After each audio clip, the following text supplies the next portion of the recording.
Yon. So dahil may nag-request sa atin,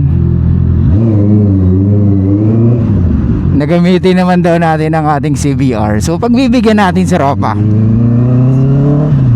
Kaya eto, gamit natin. Ito muna tayo dito.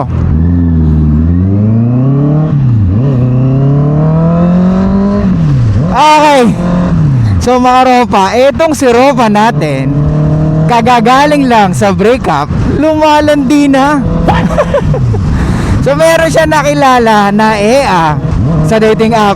Madalas daw silang magkausap at magka-video call, pero hindi niya daw alam kung itutuloy niya yung panliligaw niya or pagdiskarte dito sa EA, kasi nga galing pa siya sa breakup. Pero kung magiging jowa niya daw tong EA na to, pasok daw sa mga.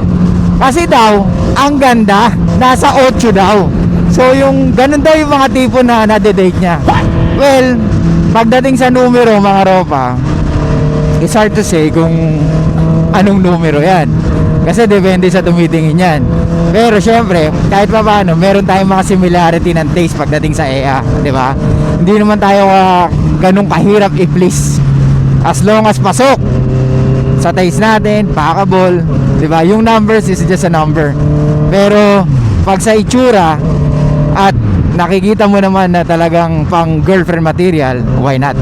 Di ba? So kay Ropa natin, nag-message siya dati April pa men. Tapos kanina nag-message siya uli, more than a month na since nag-uusap sila nitong EA na to. So nagbi-video call sila, pero pag inaaya niya daw lumabas, may mga reason si EA. So ngayon nag-update siya sa atin. Ang sabi niya, nag-I love you si EA sa kanya. Wow. Kaso hesitant siya kasi nga hindi pa sila nagkikita in person. So mga Ropa, ganito, pag ganito kayo mag-message sa akin, feel na feel ko yung emotions nyo. Tuwan-tuwa kayo na merong babaeng nag-I love you sa inyo or nagbibigay sa inyo ng atensyon. Pero gusto kong malaman nyo mga Ropa na kayo ay nababalot ng inyong emosyon. Hindi kayo dapat ganyan, kasi nga unang-una hindi pa kayo nagkikita. Pangalawa, you are still moving on, di ba?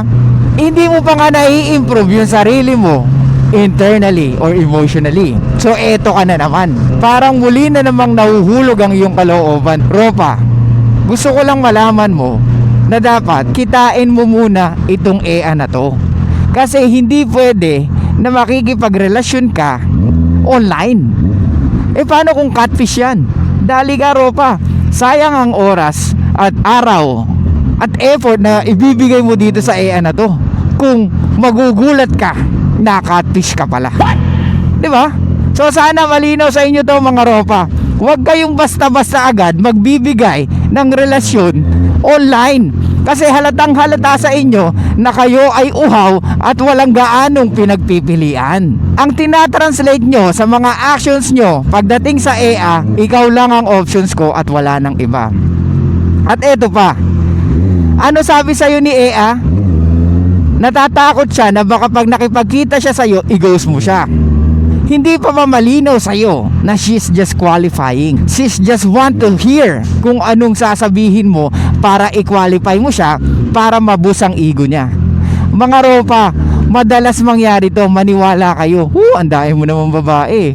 Pang ilan ba ako? Sino ba sila? Ilan ba yung dinidate mo ngayon? Ilan ba yung nilalabas mo? Well, meron naman legit na tanong, pero most of the time, normal sa babae na gawin yun or tanungin yun. Why? Kasi nga, they want to hear kung ika-qualify mo siya as a good or as a potential girlfriend, or yung babae na may potential na maging girlfriend mo, or kahit hindi mo man maging girlfriend, yung ma-feel man lang nila, ay, ito pala nakikita niya sa akin, ito pala yung nararamdaman niya sa akin, so I think I'm good. Kumbaga, most women, parang ganito yan eh, most women, they want to hear na maganda sila. So same thing pag may sinabi kang about sa mga redeeming qualities niya. Gets? So wag kayo magtaka mga Ropa kung tatanungin kayo ng EA kung ano ba yung nakikita mo sa kanya, bakit siya yung pinili mo makadate, bakit gusto mo siyang makadate. Marami naman diyang iba. Tsaka sa looks mo naman, mukhang makakakuha ka ng iba. Maraming reasons. Pero ang nakikita ko laging rason, they want you to boost their ego. Okay? They are qualifying. Kumbaga, gusto nila i-qualify mo sila. Okay? Or, may mga babae naman na kagaya nung isa nag-message sa atin, kaya pala ganun magsalita si Ea na marami ka naman makikita diyang iba. It's because yun pala si girl hindi pa ready lumabas kasama siya. Kumbaga, sabi ni Ea, mas nai-enjoy niya muna na mapag-isa or yung wala siyang iniisip na iba. Kumbaga, it's very straightforward for me na ayaw sa kanya nung babae at she just want to, be friends with him.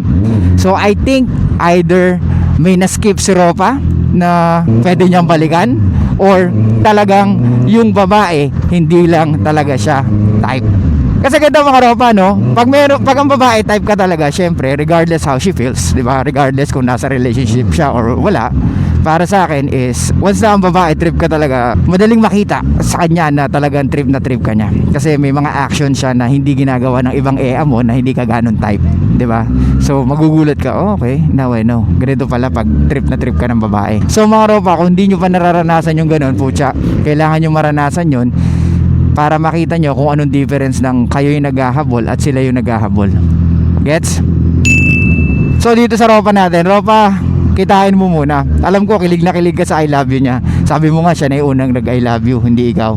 Pero nakikita ko parang napakadaming oras na ginugugol mo dito. Ang Ropa, pagdating sa chat, sa messages, marami tayong nasasayang na oras, maniwala kayo sa akin. Mas marami ka nasasayang na oras kumpara sa magkasama kayo, sa actual na magkasama kayo. Kaya lugi-lugi ka dyan pag hindi na ganyan, nag-materialize. Sayang yung oras mo, sayang yung ginugol mo, at sayang yung investment mo na emotions mo sa kanya. At nakikita ko sa Europa, it's too early for you to invest emotions. Though siya yung nag-I love you, pero mas ikaw yung kilig, di ba? So sige, let's say sabihin na natin kinikilig na rin siya. Pero like I said, online to delikado, di ba? So pag online, hindi mo alam kung totoo or gets. So kaya kung ako sa'yo, much better nakitain mo muna siya. Okay? Sayang sabi mo sa kanya, since nag-I love you na siya, then mas maganda na kayo ay mag-meet na. So yaan yung pinaka-the best na mapapayo ko sa'yo. Kesa ipagpatuloy mo yung pakikipag-message mo sa kanya na alam mo na hindi mo alam kung kailan kayo magkikita. Na alam mo na parang madami ka na ring oras na naibigay sa kanya. Ropa, she's framing you. Kahit na nag-I love you siya, walang pinagkaiba sa babae, bumuka ka agad. Kumbaga may nangyari sa inyo, pero nagulat ka, biglang ginost ka. O nagulat ka, biglang nanlamig siya. Maraming ganyan, may nagme-message sa atin. Yan yung mga pag-uusapan natin sa susunod. Pero bibigyan ko lang kayo ng hint. Yung mga ganyang babae, she's emotionally torturing you, Ropa. Alam ng babae na yun ang pinakahabol natin sa kanila most of the time, di ba? Kasi we are the number one consumer of beauty. We want sexy, di ba? Kaya nga alam nila yung value nila nasa katawan nila at nasa ganda nila most of the time. Kaya mas binibigyan nilang importansya yung ganda nila kesa yung maging matalino ng sobra or maging intellectual, di ba?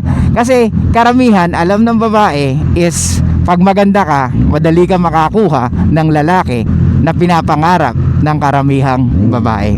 As long as hot ka, sexy ka. Let's be honest, kumbaga, don't be hypocrite. So wag tayo maging hypocrite.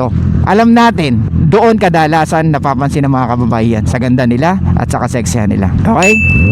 So pagdating naman sa lalaki, tayo'y napapansin pagdating sa ating kayang i-provide at pagdating how successful we are. So yun, Ropa, yun ang pinakamagandang gawin. Kitain mo muna siya bago ka tuluyang mag-invest ng emotion sa kanya. Feeling ko ngayon, pag yan nawala at pag yan umalis, masasaktan ka. So ganito, Ropa, ito gawin mo. Since nag-I love you na siya, magkita na kayo para makita natin kung totoo ang kanyang nararamdaman sa'yo. Sabihin mo iba sa message pag nag-I love you kumpara sa personal nag-I love you ang isang tao. Okay? So yun lang guys, thank you so much. I'll see you guys next time and bye bye.